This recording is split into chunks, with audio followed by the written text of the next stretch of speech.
पास रख जाओ, जो आचार्यों ने लिखा वो वहीं मिलेंगे, उनसे कांटेक्ट करके वापस आओ। आशा जैन गांधीनगर से नमोस्तु निवेदित करते प्रश्न कर रही हैं कि गुरुदेव, हम अष्टमी और चौदस का उपास करना चाहिए या नहीं, और तत्पर सूत्र पढ़ना चाहिए या नहीं? पहले भी बता चुके हैं, कोई बात नहीं। आप पूछ लिया तो क्या जबरदस्ती का नहीं पूछ सकते, ऐसा रूल्स थोड़ी है कि एक बार किसी ने पूछ लिया दोबारा नहीं पूछ सकते। अष्टमी चतुर्दशी को उपास तो नियम से ही करना चाहिए। अगर उपास करने से अष्टमी चतुर्दशी को सबसे ज्यादा जरूरी है कि आप उपास करो।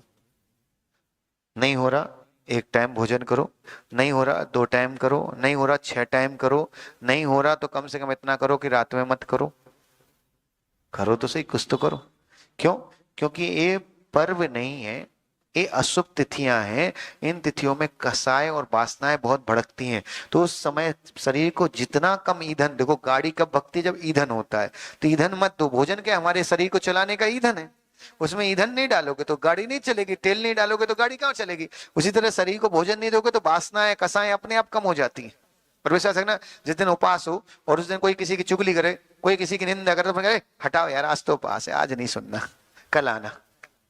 हाँ, कुछ माताएं ऐसी भी हैं कि उपास है और मान लो लड्डू बट रहे कहीं तो ले लेती है, उनसे पूछ भाई आज तो तुम्हारा उपास है, कल खा लेंगे, तो ऐसे भी मत करो। और रही तो अष्टमी चतुर्दशी उपास कर सामर्थ्य तो नियम से करना ही चाहिए।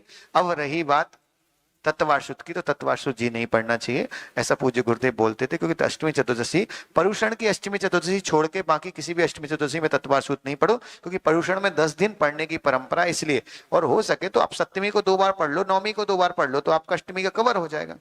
क्योंकि उससे घर वगैरह में क्लेश होता है, और ऐसा प्रैक्टिकल हमारे संग में हुआ है। हम तो दूसरे के क्या बताना, हमारे संग में हुआ, इसलिए नहीं करना चाहिए, हम तो ये बोलते हैं। ओम।